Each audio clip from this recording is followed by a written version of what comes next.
Greetings, friends. As you can see, I'm still alive, made it through my surgery, and I'm feeling a lot better today, although I haven't completely recovered, and it's going to take some time to recover. But I'm feeling better today, so that's a good sign. Good oxygen levels, generally in a much better state. So today I'm going to discuss the correct statement of the mean value theorem with you, and which, in fact, is something that mainstream academics have never realized is the reason calculus works. It should be called the fundamental theorem of calculus, which is derived from it in one step, by the way, but it's not. So let's begin. Now, the mean value theorem was originally discovered several hundred years ago, I think, and I don't know the exact date, and it doesn't really matter, but it states that the slope of a line connecting any 2 points on a smooth curve is the same as the slope of some tangent line to the curve at a point between the 2 points. So what it's saying is that if I have any point like that, then the slope of this tangent line is the same as the slope of any one of these 2 points. Okay, that's what it's saying. And this is the original definition that I'm reading to you first. So in other words, at some point, the slope of the curve, the slope of this curve, must equal its average. And now in brackets I put arithmetic mean, but that's not actually in the original statement. And I'll show you in a little while why that is so important to state that it is an arithmetic mean, because an average can really mean a number of different things. And in this case, it means only the arithmetic mean and nothing else.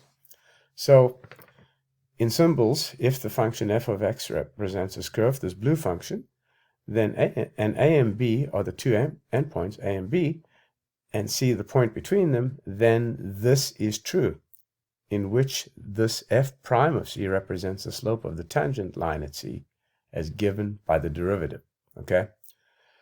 So today's mainstream definition misses the point, and this is how they state it. They say it states that if f of x, I can't read the screen, so I'm reading from a paper, is defined and continuous on the interval ab and differentiable on AB, then there is at least one number C in the interval, so that the formula, or this arithmetic mean, is true. And as a result, the converse is no longer true at points of inflection using that mainstream definition. So let's see what happens. The word average, as I mentioned, is used instead of arithmetic mean because academics of the day thought about the finite difference ratio, this finite difference ratio, which you see on the left here too, as a general average rather than a special arithmetic mean, which it is, by the way, possible only with smooth curves, okay? And by the way, smooth curves, smooth means that exactly one tangent line is possible at any point in a given interval using the definition of the ancient Greeks. So a tangent line never crosses a curve. By the way, at the point of tangency, okay, never crosses a curve. That is the original definition, and that is how we define a smooth curve. We say it has a derivative at every point except possibly at an inflection point in a given interval, okay? So if there's a given interval with an inflection point, then there is no tangent line there. So the formula shows how to determine an at first impossible seeming arithmetic mean of f.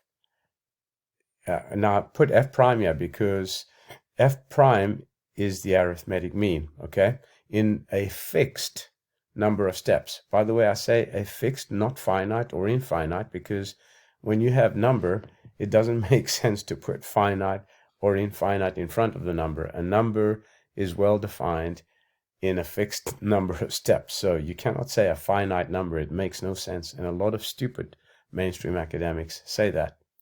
There's no such thing as a finite or infinite number. The rest of the theorem is unremarkable because a smooth curve is assumed, so there exists a tangent line with the slope rise over run that corresponds to the y-ordinates of the derivative function.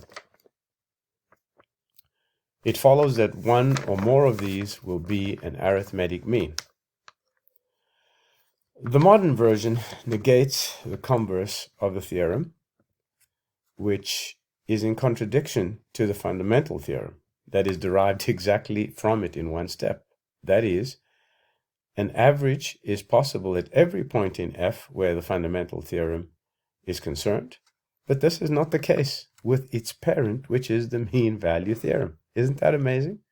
Okay, so let's see what happens as we move on to an example with inflection points. Now, as you can see here, what I've done is just produced a tangent line, and I can move this anywhere I like, and I've got this set up so that it has equal distances on each side. Now, as you can see, if it's not an inflection point, these equal distances don't mean anything. But if we set it to an inflection point, right, then we can actually use a very simple formula, as we see here, to calculate the area without having to worry about nonsense like infinite sums or limits of infinite sums, etc. Because at a point of inflection, this green line here is actually equal to the arithmetic mean of all the y-ordinates of the derivative. Okay, so it's very interesting because this only happens at a point of inflection. So let's see some, and of course notice that if once at a point of inflection, if I increase the distances, it doesn't matter whether it lies below or above the curve. Okay, it will still give you the same total or net change, as it's called in the mainstream.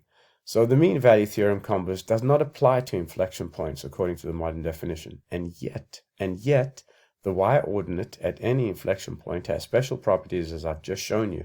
In other words, you can take that y-ordinate and multiply it by 2 and the distance, the equal distance on each side, to get the area. So, excuse me, only inflection points have this property. The above formula, as I said, is simple arithmetic and true for any particular equal distance on either side of C. And this is true irrespective of whether the areas lie above or beneath the curve. All right.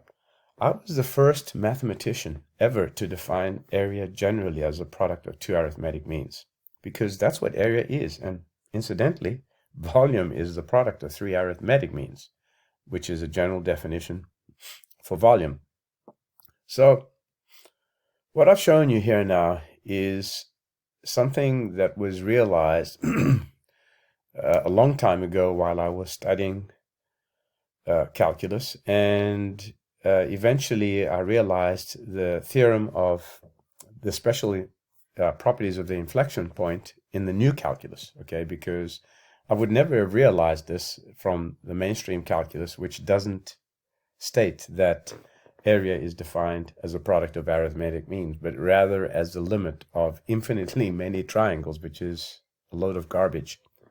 All right, so that's what I wanted to share with you. There is an old video on this, but it's not as clear as this one. So I thought to share this with you. Anyway, that's all I have for you today. And if I'm feeling better, I'll produce more videos. This is the New Calculus channel. And before I sign off, I'd like to encourage you to subscribe to my channel, to spread the news, and hopefully I'll be producing another fine video sometime soon. I'm John Gabriel. Till next time, goodbye.